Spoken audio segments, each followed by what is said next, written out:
Aujourd'hui, on va parler d'une petite règle de composition pas piquée des hannetons. En avant, Guingamp.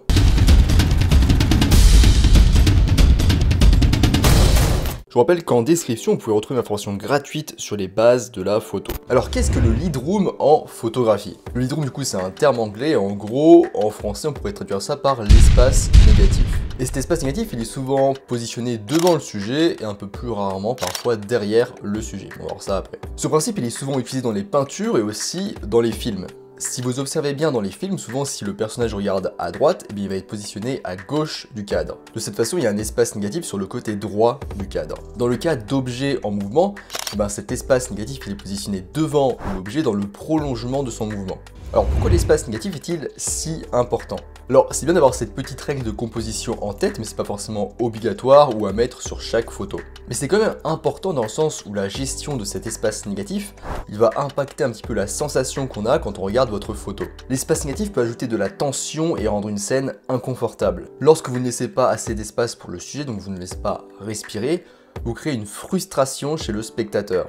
Nous n'aimons pas qu'un sujet soit au bord d'un cadre sans avoir assez d'espace. Cela crée une impression d'étouffement. Par exemple, du coup, regardez cette photo, elle est recadrée et n'a pas d'espace dans la direction où la femme est tournée, donc sur la droite. Cela donne l'impression que le cadre est trop petit pour cette personne. Cela crée une photo qui semble étrange et peu agréable visuellement. Maintenant, si vous regardez la photo originale, grâce à l'espace devant le nez, nous n'avons pas l'impression que la femme est serrée dans un cadre étroit. En plus de ça, on peut voir plus de détails dans l'arrière-plan.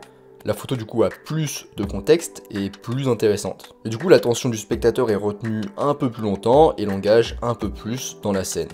Ce principe fonctionne très bien avec des objets en mouvement. Regardons maintenant la photo suivante d'une voiture. On voit souvent des voitures depuis l'arrière, mais ici la photo est étrange. En ayant un espace négatif derrière la voiture, il est difficile pour le spectateur de se connecter avec le mouvement de la voiture, malgré d'ailleurs le léger flou de mouvement présent sur la droite, qui a d'ailleurs plutôt tendance à rendre la photo incohérente. Dans la photo d'après, l'arrière de la voiture est placé dans le dernier tiers droit du cadre, et il y a beaucoup d'espace devant la voiture. Le spectateur peut maintenant sentir le mouvement de la voiture vers l'avant. Il y a un petit détail aussi sur les lectures des images et des photos en général. En général, quand on va de la gauche vers la droite, c'est positif, c'est qu'on va vers quelque chose de positif, de meilleur. Même ça marche aussi d'ailleurs en analyse filmique. Et quand on va de la droite vers la gauche, en général, c'est plus négatif. Pareil avec le regard, si on regarde vers la droite, c'est positif, et vers la gauche, c'est négatif.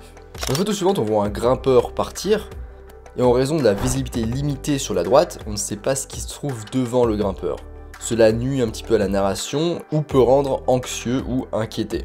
Maintenant, avec un espace devant le sujet, le spectateur peut se connecter avec la destination du sujet et ce qu'il attend au cours de son voyage. On sait ce qui va arriver.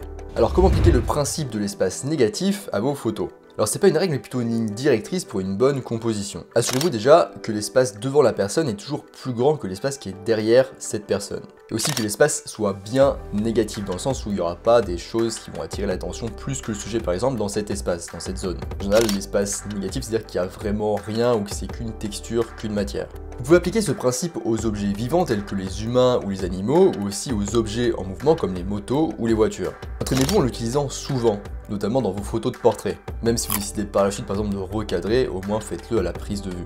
L'espace négatif fonctionne notamment bien quand votre humanoïde il est tourné dans un sens ou dans un autre. N'oubliez pas les sens de lecture gauche-droite, droite-gauche. Donc cet espace qu'on va mettre sur sa droite s'il est tourné sur la droite ou sur sa gauche s'il est tourné sur sa gauche, il va permettre de laisser respirer le sujet. C'est le terme qu'on utilise souvent, c'est laisser respirer le sujet. Vous pouvez également expérimenter avec et laisser un espace négatif extra large là où votre sujet regarde, comme sur cette photo par exemple. L'espace négatif extra large crée une photo saisissante. Il nous donne une impression de liberté. C'est pas si simple à gérer, il faut quand même que la photo soit très épurée, donc qu'il y ait très peu de zones, de choses, d'éléments, pour que l'espace négatif extra large fonctionne bien. Voilà, c'est tout pour cet épisode flash sur l'espace négatif. Je vous rappelle qu'en description, vous pouvez retrouver ma formation gratuite sur les bases de la photo. Moi, je vous laisse ici et je vous dis à bientôt sur Internet mondiaux.